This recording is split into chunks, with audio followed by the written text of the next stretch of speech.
Best parenting সিরিজের আজকের আলোচনা আশা করি অনেককে উপকৃত করবে। কারণ অনেক মা বাবাকে বলতে শুনেছি, আর বলবেন না, বাচ্চাটার জেদ দিন দিন এমন হারে বেড়ে চলেছে যে তা সামলে ওঠা অসম্ভব হয়ে উঠছে।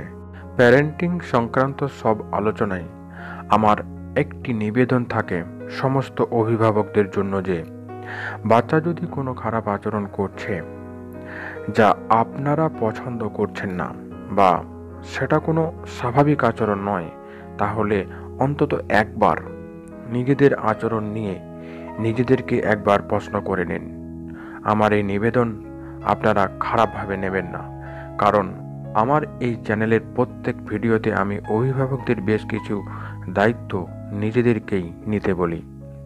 এতে করে অনেক সমস্যা সহজেই সমাধান হয়ে যায়।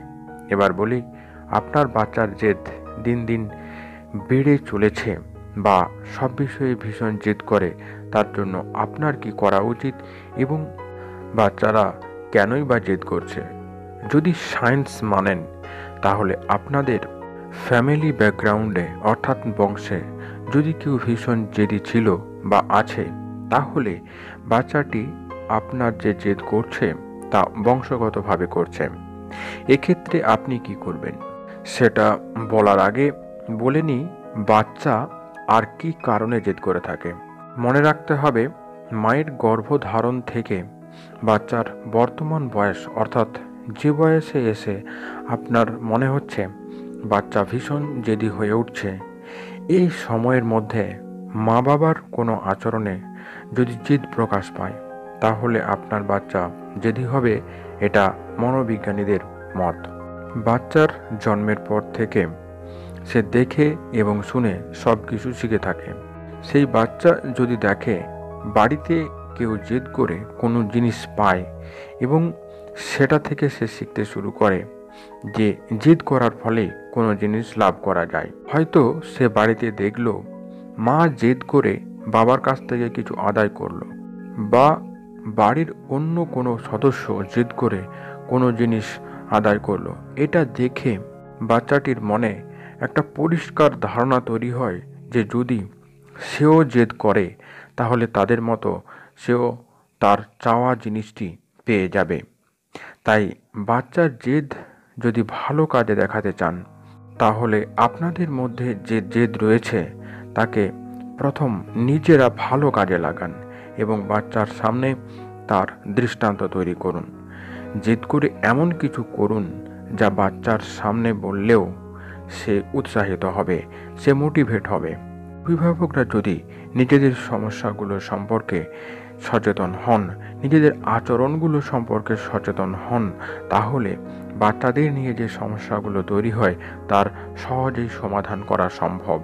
যে বাচ্চারা বংশগতভাবে জেদি স্বভাবের হয়ে থাকে, তাদের জেদ কমানোর জন্য মা বাবা কি করবেন তা সম্পর্কে এখন জেনে নিন। প্রথমত, বাচ্চা যদি জেদ করে তাহলে তাকে প্রশ্রয় দেবেন না। অনেক মা বাবা আছেন, বাচ্চা জেদ করে কোনো জিনিস চাইছে, কান্নাকাটি করছে, চিৎকার চেঁচামেচি করছে, বাচ্চাকে সেই জিনিস দিয়ে শান্ত করেন। কিন্তু মনে রাখবেন, এটা কখনোই ঠিক নয়। এতে বাচ্চা বুঝবে বেশ কিছুক্ষণ কান্নাকাটি চিৎকার চেঁচামেচি করলে সব জিনিসই পাওয়া যাবে, এবং বাচ্চা যত বড় হবে এর ফলে তার চাহিদা এবং জেদ দুটোই বেড়ে যায়। এটা ভবিষ্যৎ জীবনের জন্য ঠিক নয়। এই সময় আপনি যেটা করবেন সেটা হলো, যখন ভীষণ জেদ করছে সেই সময় তার দিকে মনোযোগ দেবেন না, তাকে গুরুত্ব দেবেন না। তখন আপনি নিজেকে অন্য কাজে ব্যস্ত করে তুলুন। বাচ্চার জেদের সময় আপনি শান্ত থাকুন, কোনো প্রতিক্রিয়া করবেন না, কোনোভাবে মারধর করবেন না। বাচ্চা যখন ভালো আচরণ করে তখন যেমন তাকে আদর করেন, বিভিন্ন বিষয় নিয়ে তার কাছে কথা বলেন, আদর করে জড়িয়ে ধরে তার গালে চুমো খান। বাচ্চা যখন জেদ করছে, তারপর আপনি বাচ্চার সঙ্গে বেশ কিছু সময় ধরে এগুলো বাচ্চার সঙ্গে করবেন না। দেখুন, বাচ্চার মনের মধ্যে ধারণা তৈরি হবে যে জেদ করলে ভালো তো ঘটছেই না, বরং খারাপ ঘটছে। তখন বাচ্চা নিজেই সেই আচরণ থেকে দূরে সরে যাবে। কাজেই মা বাবা সহ পরিবারের সকলে যদি নিজেদের আচরণ সম্পর্কে সচেতন হন, তাহলে বাচ্চার জিদ করার প্রবণতা ধীরে ধীরে কমে যাবে। আজ এই পর্যন্তই। কেমন লাগলো আজকের এই ভিডিও অবশ্যই কমেন্ট বক্সে লিখে জানান। ভালো লাগলে লাইক এবং শেয়ার করতে ভুলবেন না। যারা এই চ্যানেলে নতুন তারা অবশ্যই চ্যানেলটিকে সাবস্ক্রাইব করে চ্যানেলের সঙ্গে থাকুন। সম্পূর্ণ ভিডিওটি দেখার জন্য আপনাদেরকে অসংখ্য ধন্যবাদ।